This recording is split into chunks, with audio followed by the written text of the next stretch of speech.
Bonsoir tout le monde. Aujourd'hui, avant d'aller dormir, j'aimerais vous parler d'un petit calcul que j'ai fait aujourd'hui et ça peut peut-être motiver certains d'entre vous. Alors voilà, très souvent on entend l'expression qui dit goutte d'eau dans la mer. Ce que tu fais, ce que tu es, tes gestes, tes actions ne sont en fait qu'une goutte d'eau dans la mer. Ça signifie qu'ils sont complètement inutiles. Alors, c'est vrai que avec une goutte d'eau, on pourra ni changer la mer, ni la teinter, ni rien du tout. Ce qui fait que si c'est vrai que nous sommes une goutte d'eau dans la mer, vaut mieux arrêter maintenant. Vaut mieux arrêter maintenant, puis vivre passivement son existence, en attendant que les choses se réalisent toutes seules. Alors, j'ai pris une feuille et un stylo, et puis j'ai été chercher sur Internet pour savoir combien il y a déjà de gouttes d'eau dans un millilitre. Quel est le volume, si vous voulez, d'une goutte d'eau.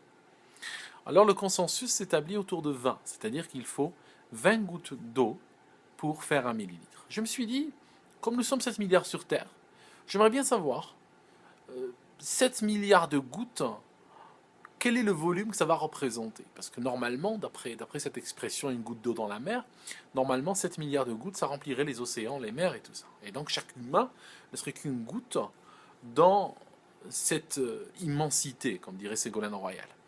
Alors, ce que j'ai fait, c'est que j'ai divisé donc 7 milliards par 20 et je trouve 350 millions. C'est simple, 7 milliards c'est 7000 millions.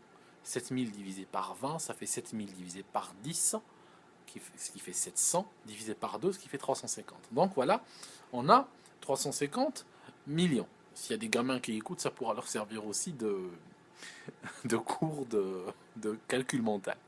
Alors, donc on a 350 millions de quoi? 350 millions de millilitres. Alors, le millilitre est le millième du litre. Donc 350 millions de millilitres, c'est la même chose que 350 000 litres. Maintenant, 350 000 litres, ça a un nom. C'est 350 mètres cubes. Oui, parce qu'en fait, un mètre cube contient 1000 litres. Donc en fait, ce qui se passe, c'est que l'humanité entière, si on prenait une goutte d'eau par humain, ben, l'humanité entière remplirait avec ces gouttes-là, si chacun venait avec sa goutte et les jeter quelque part, ben, on remplirait tous comme nous sommes, on remplirait un réservoir de 350 mètres cubes. Alors, pour essayer d'imaginer ce que ça fait 350 mètres cubes, j'ai googlé encore une fois pour essayer de voir combien de mètres cubes fait une piscine olympique. J'ai trouvé plusieurs sites qui en parlent, et puis le consensus est qu'une piscine olympique fait 2500 mètres cubes. Ça signifie qu'une piscine olympique, c'est déjà 7 fois plus grand que 350 mètres cubes.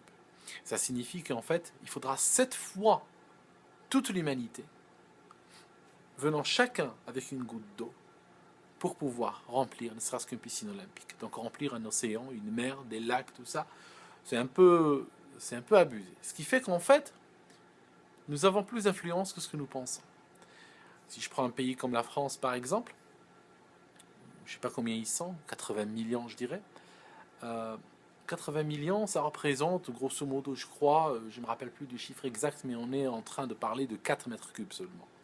Et cela dit, ce que je suis en train de dire est basé sur une hypothèse que tous les gens sont égaux en termes de leur capacité d'influence sur le monde. Sur les 7 milliards d'habitants, il y a quand même des bébés qui n'ont aucun moyen d'influencer le monde. Il y a des gens qui sont très vieux, donc on peut enlever tout ce qui est enfant et tout ça. Donc on tombe sur une zone où il y a déjà moins d'humains, donc ton effet est peut-être supérieur à une goutte dans 350 mètres cubes.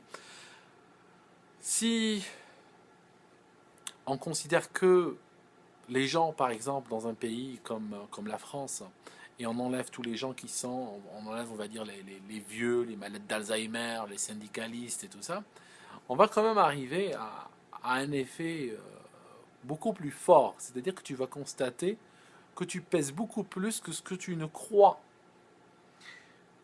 C'est une bonne et une mauvaise nouvelle en même temps. Parce que c'est une bonne nouvelle, ça signifie que demain matin, tu peux te lever et dire « je peux changer le monde », et tu pourras réellement, à ton niveau, faire un changement visible dans le monde qui t'entoure. Ça, c'est déjà le premier point.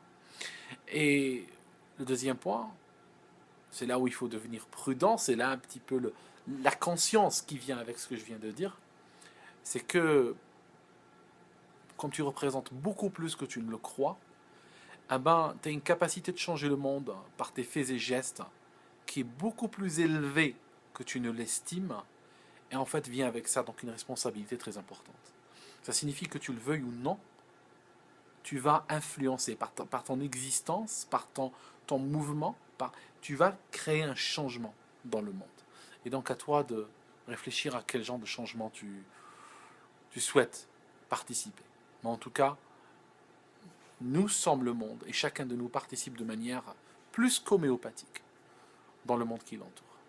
Voilà, c'était juste pour partager ce petit message d'espoir, mais en même temps un message de oula, je ne me rendais pas compte que j'étais si important que cela.